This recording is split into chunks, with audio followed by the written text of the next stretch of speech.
بہت کم لوگ جانتے ہیں کہ پشاور کے قصہ خانی بازار میں پیدا ہونے والے یوسف خان المعروف دلیپ کمار پاکستان اور بھارت کے عوام کو ایک دوسرے کے قریب لانا چاہتے تھے، اور اس مقصد کے حصول کے لیے انہوں نے پاکستان کے کچھ خفیہ دورے بھی کیے تھے۔ یہ انکشاف سابق وزیر خارجہ خورشید محمود قصوری نے اپنی ایک کتاب میں کیا ہے۔ خورشید قصوری نے اپنے انڈیا کے ایک دورے کے دوران دلیپ کمار کے گھر قیام بھی کیا تھا۔ جب ان سے پوچھا گیا کہ آپ نے اپنے قیام کے لیے دلیپ کمار کے گھر کا انتخاب کیوں کیا، تو خورشید محمود قصوری نے دلچسپ انکشاف کیا۔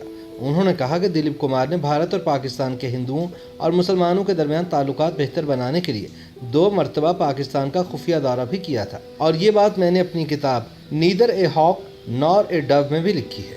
خورشید قصوری نے کہا کہ دلیپ کمار وہ آدمی تھے جو انڈیا اور پاکستان کے تعلقات میں بہتری لا سکتے تھے۔ انہوں نے بتایا کہ جب میں نے انہیں اپنی کتاب پیش کی تو انہوں نے بھی اپنی سوانح عمری اپنے دستخط کے ساتھ مجھے دی تھی۔ میرے لیے اس دستخط شدہ کتاب کی بہت اہمیت ہے۔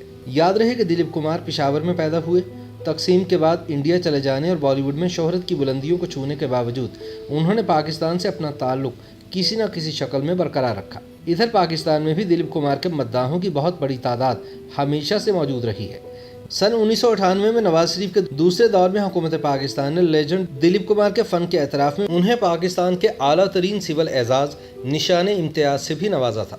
دلیپ کمار کو پاکستان کی حکومت کی جانب سے سول ایوارڈ دیے جانے کے اعلان کے بعد انڈیا میں انتہا پسند ہندوؤں نے جہاں ان پر یہ ایوارڈ وصول نہ کرنے کے لیے دباؤ ڈالا، وہیں پاکستان میں بھی اس اعلان کی مخالفت کی گئی۔ اس مخالفت کی کہانی معروف صحافی ضیاء شاہد نے اپنی کتاب نور جہاں دلیپ کمار اور دوسرے فلمی ستارے میں لکھی ہے۔ ضیاء شاہد لکھتے ہیں کہ جب نواز شریف نے بطور وزیر اعظم صدر مملکت رفیق تارڑ کے دور میں دلیپ کمار کو پاکستان کے سب سے بڑے سول اعزاز نشان امتیاز سے نوازنا چاہا تو میں نے ہی لاہور ہائی کورٹ میں رٹ دائر کی کہ انہیں سب سے بڑا سول اعزاز نہ دیا جائے۔ ضیاء شاہد نے اس کی وجہ یہ بتائی کہ دلیپ کمار نے چند ماہ پیشتر بھارت کے 2 اخبارات عوام اور نئی دنیا دلی کو دیے گئے انٹرویوز میں پاک بھارت سرحد کو وہ خونی لکیر قرار دیا تھا جس نے بھائی کو بھائی سے جدا کر دیا۔ ضیاء شاہد نے خود ہی آگے چل کر لکھا کہ اس وقت عدالت نے اس معاملے کو صدر مملکت کی ثوابدید پر چھوڑ دیا، لیکن اس وقت کے صدر رفیق تارڑ نے ضیاء شاہد کے مطالبے کو زیادہ اہمیت نہ دی اور اپنے ہاتھوں سے انہوں نے دلیپ کمار کے سینے پر یہ تمغہ سجایا۔ صحافی ضیاء شاہد کے تحفظات اپنی جگہ،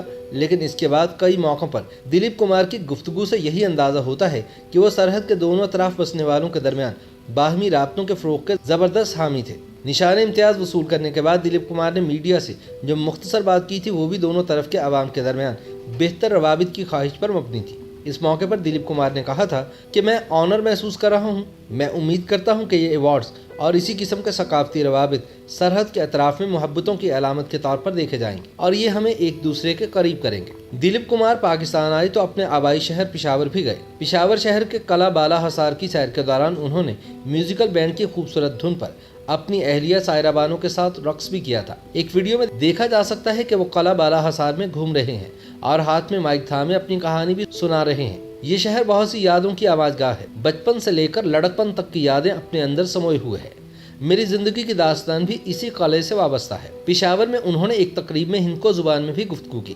جب سامنے موجود کچھ لوگوں نے ان سے پشتو میں بات کرنے کا مطالبہ کیا تو انہوں نے چند جملے بولے اور کہا کہ میری پشتو ذرا خستہ حال ہے، اس لیے ہندکو بولوں گا، آپ اسے پشاوری کہہ لیں۔ گورنر ہاؤس پشاور میں دلیپ کمار کے اعزاز میں منعقد ہونے والی ایک رنگا رنگ تقریب میں ممتاز شاعر احمد فراز نے اپنی مشہور غزل سنا ہے لوگ اسے آنکھ بھر کے دیکھتے ہیں سامنے بیٹھے شہنشاہ جذبات دلیپ کمار کی نظر کی تھی۔ اسی محفل میں جب دلیپ کمار سٹیج پر آئے تو وہ شعر بھول گئے جو وہ سنانا چاہتے تھے۔ پھر انہوں نے یہ شعر سنایا: مجھے تو ہوش نہیں، آپ مشورہ دیجئے، کہاں سے چھیڑوں فسانہ، کہاں تمام کروں۔ YouTube پر گوگلی نیوز دیکھنے کے لیے youtube.com کی سرچ بار میں googly news T V type کریں۔ گوگلی نیوز کے پیج پر سرخ رنگ کے سبسکرپشن والے بٹن پر کلک کرنا نہ بھولیے۔ YouTube پیج پر اپلوڈ ہونے والی ویڈیوز سے باخبر رہنے کے لیے بیل آئیکن پر کلک کیجیے۔ آپ کو ہر نئی ویڈیو کے بارے میں نوٹیفیکیشن موصول ہو جائے گا۔